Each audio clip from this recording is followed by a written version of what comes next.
Good morning, class. Today's class is going to be on the civil rights movement, in particular the March on Washington by Martin Luther King. By Martin Luther King. I'm going to start by showing you all a short clip of the March on Washington, Martin Luther King's speech. What I need for you all to do is to get to the first page that looks something like this, and you try to answer the questions as he's giving the speech. All right? Do it on your own.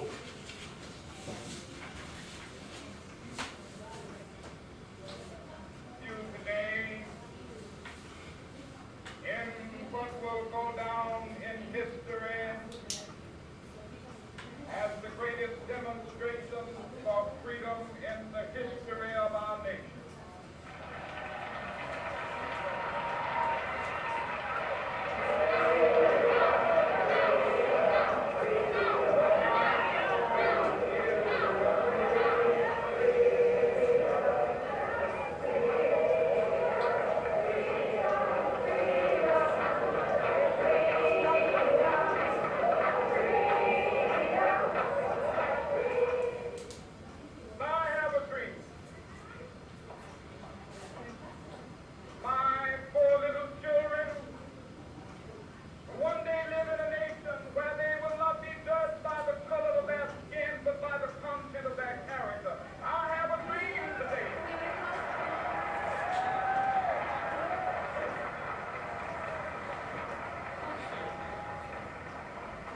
With this faith, we will be able to work together, to pray together, to struggle together, to go to jail together, to stand up for freedom together, knowing that we will be free one day. Let freedom reign when it happens. When we allow freedom reign, when we let it reign from every village and every hamlet, from every state and every city. We will be able to speed up that day when all of God's children, black men and white men, Jews and Gentiles, Protestants and Catholics, will be able to join hands and sing in the words of the old Negro spiritual, free at last, thank God Almighty, we are free at last.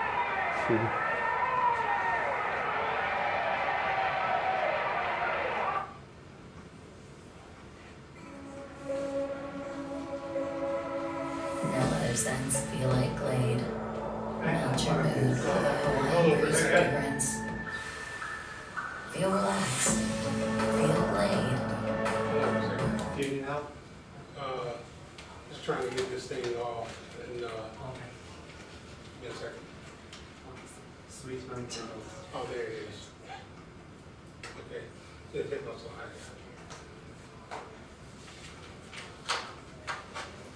There we go. As you can tell, today's lesson will be on the March on Washington. The March on Washington was like a culmination of the civil rights movement that began well before 1968. As a part of the lesson, I had you all look at the sheet and try to answer some of the questions alone. Can anybody tell me where the march actually took place? Where did the march take place? The mall, then Washington, D.C. Okay. The Lincoln Memorial and the Washington Memorial. Can anybody tell me what the march was for? Why were Okay, 250? rephrase that and so that you, I'm just jumping in here, but ask the question, call a name. Okay. Say that. All right. Okay. All right. Can they raise their hand? Just, and what's your question? What were the reasons for the march or rally? What was one reason for the march or rally, Right. Masai? He had a dream? I don't know. It was the civil rights. The civil rights. Yeah, that's good. And looking at where we are today as Americans, do you think that the rally was successful? Neither. Yes, because it's not maybe, but it definitely broke down barriers. Like there's no more, white man, black man. People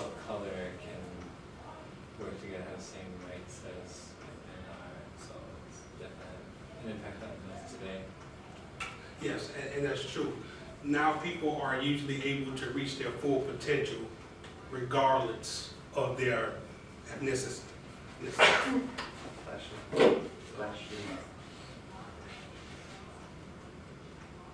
The objectives. I'm going to go over the objectives of this lesson.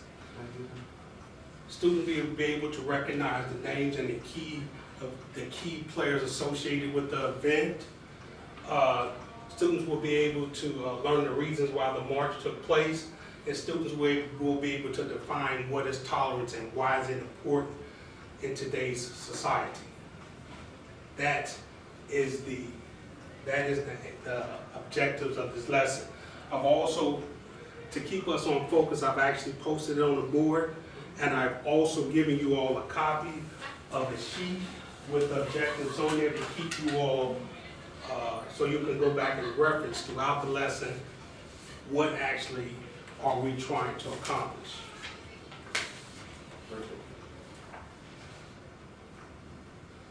The March on Washington, of course, it took place August 28, 1963. 250,000 white and black Americans joined together for jobs and freedom. As part of the last lesson, I want to go back into after World War I, or World War II, excuse me, what happened was that you had an American, as America sought to, let's say, export democracy, it was let me just go a little farther. Let me go a little farther because I'm getting off message. These are some pictures. Can you go back to the picture?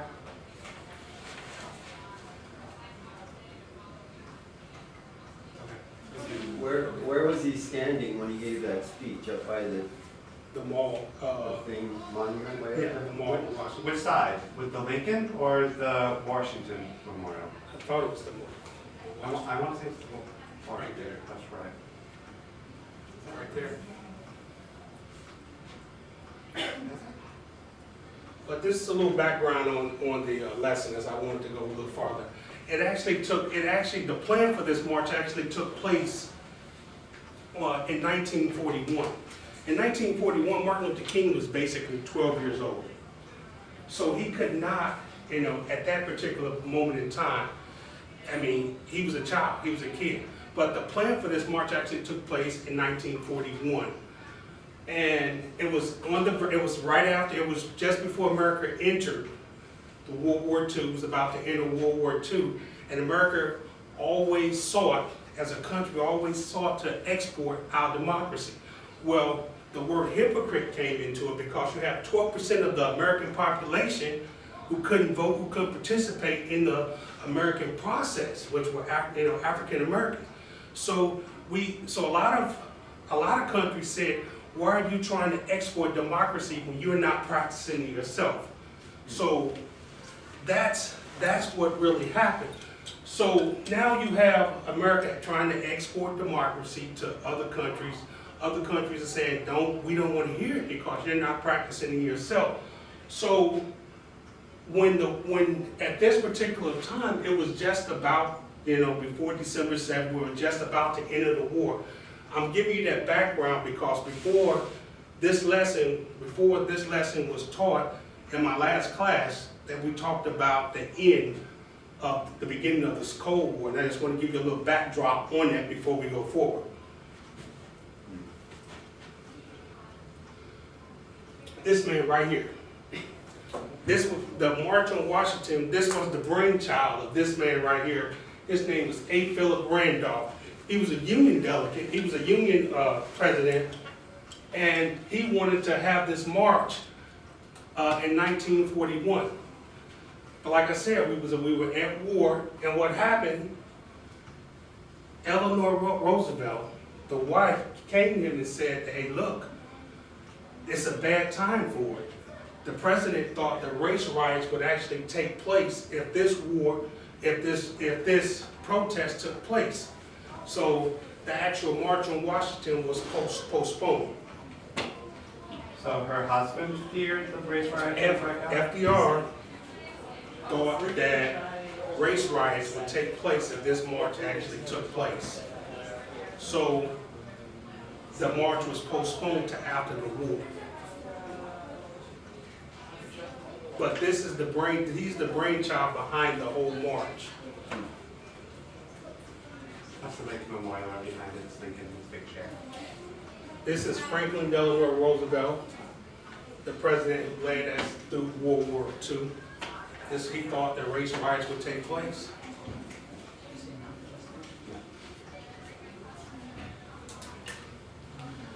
As historians, anytime that you have a picture, or anytime you have anything, or if you can go back and look at the historical document, and as you can tell, I actually put the historical document in the page. It actually tells us right here. It's the last one. Actually, that's the program, the actual program for the March on Washington. Who made this? The A. Philip Randolph. He's the one who made this He program? didn't make the program, but this was his brainchild. So his office actually created that program. For the 1960s. That's the exact program that came off the Library of Congress for the 1963 March on Washington. And to actually give us an idea of what this march actually took place, I want to ask you to go ahead and read a little bit of it. To ourselves. No, I'm asking her to read it out loud. Why we march? Why we march? We march to redress old grievances and to help resolve an American crisis.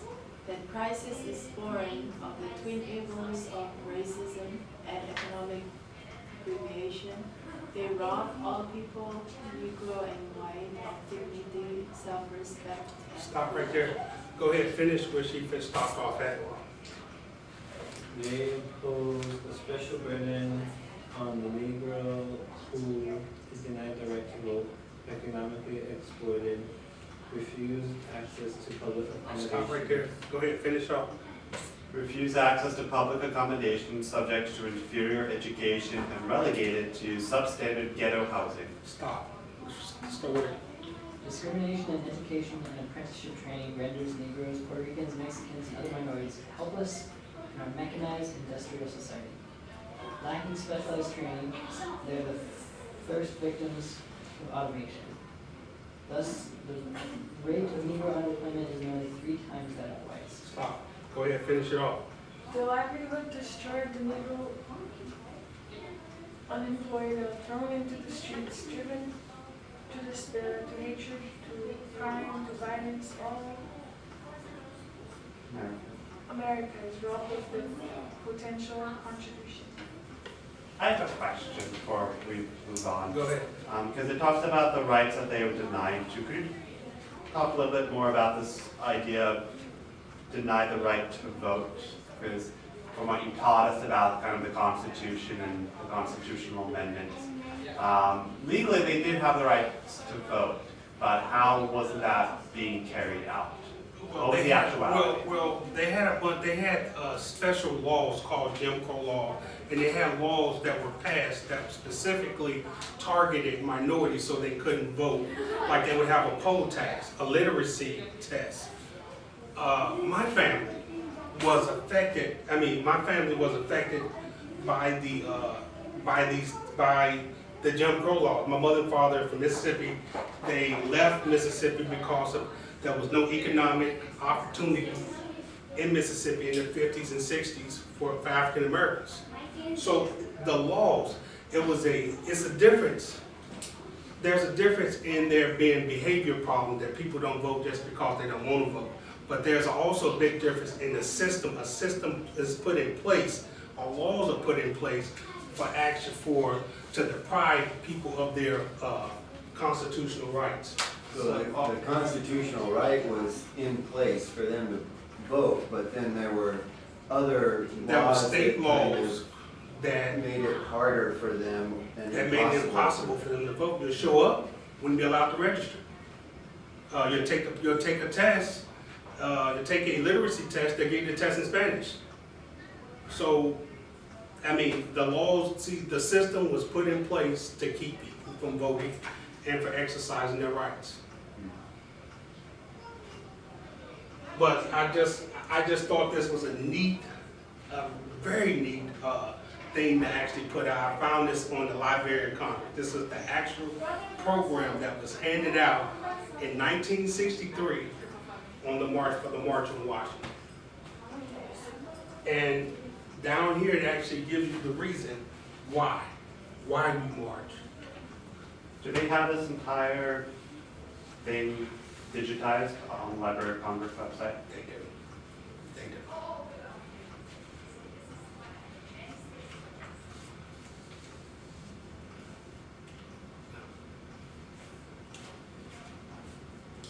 Just one other thing I want to talk to you about. What is tolerance? What is tolerance? Can someone give me a definition? I put up this definition because I thought it was appropriate for this lesson. As members of our society, we all live in a diverse society, and we should all seek tolerance toward each other. I found this quote. It said, tolerance is when you can accept each person is worth the same. The person that is worth less doesn't exist. No matter if we, men and women, black or white, Arabs, Jews, Muslim and Christian, no matter where we come from and where we are all equal. When you understand this and also treat others with respect and dignity, then you are tolerant. I thought this was an appropriate quote. And before we go farther, I want us to just think and just write out at the bottom of that page, well, the page that I gave you, what is tolerance? In your own words. Take 1 minute. I think that we also, accepting somebody as equal is tolerance. Agreeing with them or allowing them to do what they think agreeing with their point of views or something like that doesn't have anything to do with tolerance. No, it doesn't have agreement. We can all disagree without being disagreeable. If we have a situation in which we disagree with each other, we can all disagree, and that's a part of our democracy. Democracy, there are certain ingredients that has to take place in order for a democracy to thrive. One of those is majority rule and minority rights. And a part of those minority rights is treating everyone with dignity and respect.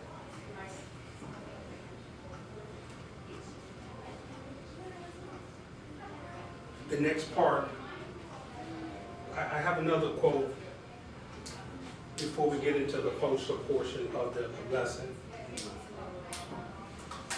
It's this. The end is left out. In order for evil to prevail, all that is needed is for good people is to do nothing. So part of the struggle for civil rights, it was a cooperative exercise. It was cooperative, meaning that it was not just black, it was black, white, it was an array of people who came together and said, hey, look, this is wrong, and we need to do something about it. I would like, so at this particular moment in time, I want you all to reference the actual sheet that I gave you with the historical that actually has why the March on Washington took place. And I'm going to divide you into groups. And I just want each person to put on this poster board just one reason why the march took place. And to actually make sure that everyone just come up with one reason. use a different marker. So I actually be able to know that you know why the march actually took place. Out of curiosity, once your parents left Mississippi, where did they move to? Chicago. My mother, when they moved to Chicago, they were able to get factory jobs. Excuse me, this is, you all in the group. One reason, they were able to get factory jobs and actually was able to buy a house and buy cars. And this was unheard of in Mississippi. That you would, the opportunity. Nathan and, they have another class they have to get to. So if they're gonna go, I'll be here, so. Okay, I have another class too. Oh, you do? But I'll stay to finish my lesson. But that was the last portion of the lesson was to just put down one reason, make a board of why the actual march actually took place. Okay. And then after this activity, what's? The activity was to place it on the board and for students to come around and to look at what were the reasons the students gave, that all their classmates gave, of why this march took place and why the march was important. Good. Now, what kind of closure would you do with this, do you think? I kind of got ahead of myself on the closure. The closure were the actual quotes of what is tolerance. When you see something that's wrong, you need to speak out. I actually wanted to put a quote in there by a German, it was a German priest that actually talked about the rise and fall of Adolf Hitler. He said when they came, first they came for the communists. He was not a communist, so it didn't bother him. Then they say they came for the socialists. I wasn't a socialist, it didn't bother me. But he said then they came for me, but there was no one to speak up for me. And I just thought that was telling that all you need for evil to prosper is for good people to do nothing. That was my closure.